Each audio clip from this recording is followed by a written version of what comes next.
So, Kent, good to see you. Good to see you as well. And the American market seems to be doing quite well, surprising everybody this year. Why? Well, yeah, the framework I like to use to answer that question is there's people sometimes focus on the economy or GDP, and I try to remind people that the GDP number and S&P aren't the same thing. And there's a lot of good things happening in corporate America that differentiate itself rather significantly from the aggregate underlying economy. U.S. corporate earnings are back to record highs, profit margins the highest in 35, 40 years, balance sheets have been fortified tremendously. There's a lot of debate about the magnitude and duration of monetary policy, and that's a legitimate debate. But you cannot debate the health that's been returned to corporate balance sheets by companies that have gone out and replaced expensive debt with inexpensive debt maturing later. So I think investors understand that you've got that healthy underpinning, and that isn't necessarily echoing exactly some of the challenges that, for instance, are fiscal and government aspects. I think, you know, I can talk a long time about the challenges and shortcomings of our government management. Yeah. Fortunately, the corporate sector does not share those problems. Corporate sector is looking very healthy, is that right? Many different measurements, debt relative to equity, debt relative to total market cap. On virtually every measurement, corporates are in much better shape than they were even before the financial crisis. Are we going to see a benefit of the election coming up and therefore a sort of bounce upwards in markets? Yeah. I know markets are not necessarily favorable towards Democratic presidents. Yeah,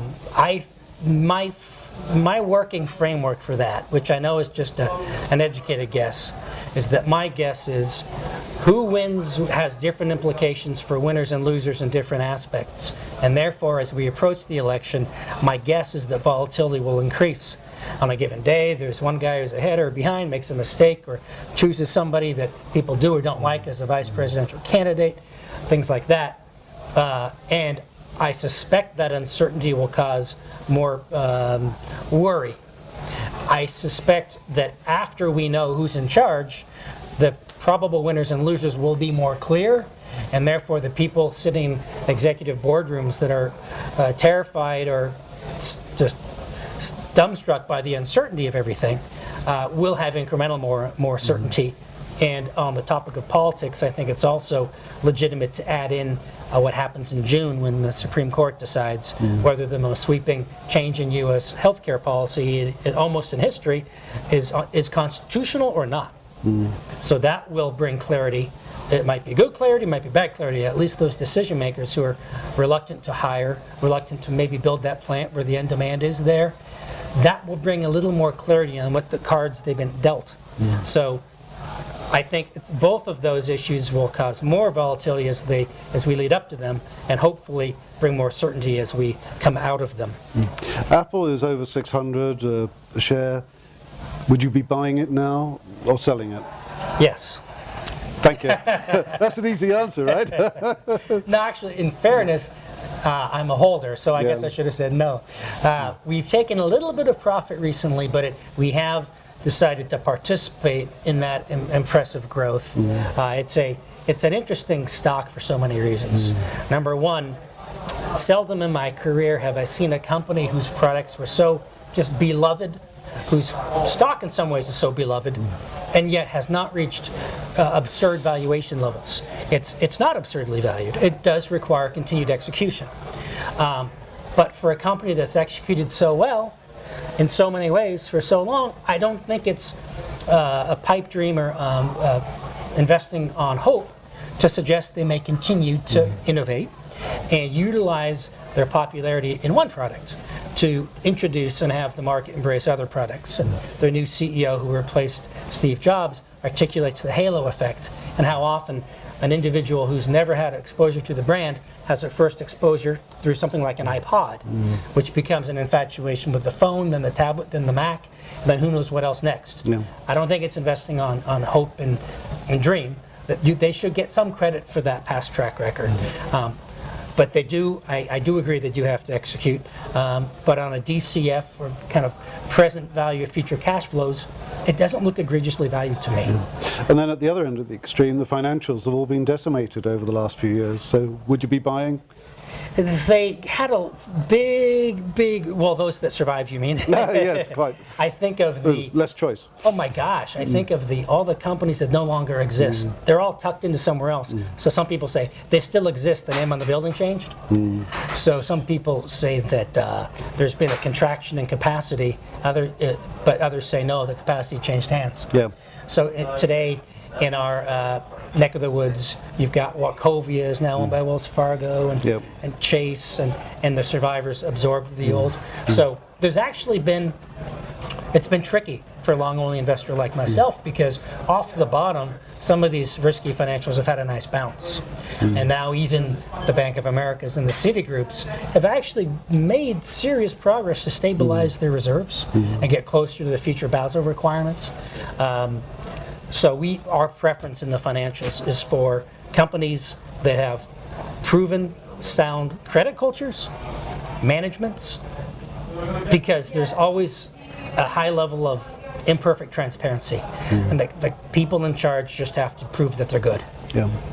And the other thing I would say is companies that are taking into account the biggest potential risks and being forward-looking and prudent about that. For me, that includes the potential for a future rise in interest rates. I don't want to wake up one morning and see, well, gee, our earnings got cut in half because we were long duration on our loan book.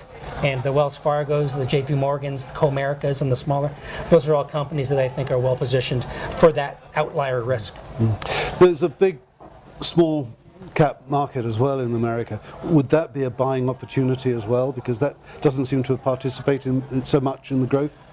It varies. Some have done quite well. It's true that a good part of earnings growth and profitability rebound in America has been big companies with lots of levers and easy access to capital, a market that would lend them money at lower rates and get rid of the high cost debt. So multi-caps in a way have had more levers. On the other hand, small caps, they have sort of the inverse of diversification. If their single product is in demand, the level of growth can be very impressive. So I guess I'd say there's a mixture of degrees of success in small cap, and I do agree that if there's a risk-on type of environment, they tend to run more. I have the ability to do that, but to invest in small caps, but about 85% of the portfolios that I manage are more traditionally large cap. Yeah. And the other issue really is between value and growth investing. There's clearly a very big difference as well in the market. Would you like to say what sort of style you will adopt for this? Sure. My personal belief is that investing is about finding securities that one thinks are mispriced. In other words, we can buy it at X, but it's really worth Y. So that sounds like a value manager proposition, but in reality, that worth calculation is almost always a function of growth. So I argue that the world's greatest value manager isn't if they don't know how to do growth analysis, because growth gets you the worth. And I also believe the greatest growth manager in the world isn't if they're not cognizant of what's mispricing versus a fair or overvalued security.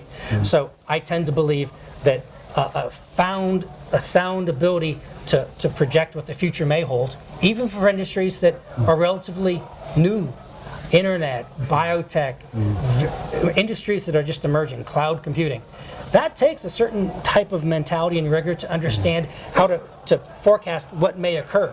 And that's a skill that's difficult. And I think marrying that with a mispricing type of discipline about valuation and not overpaying for excitement is also fundamental. So I believe it's always about both. And lastly, the next 6 months, do you think it's going to be positive?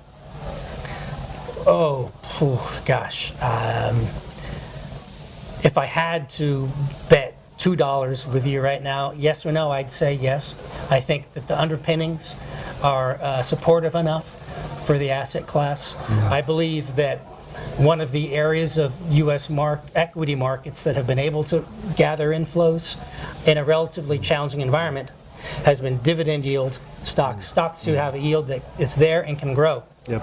The payout ratio on U.S. stocks is very depressed right now, but the accumulated cash flow on U.S. balance sheets is so high that I think a la Apple a couple months ago, Yep. the corporation's willingness to send some of that cash to investors will incrementally go up, and I think that'll be a constructive thing for U.S. stocks. But I know that I don't know. Thank you very much. Nice talking to you. Good.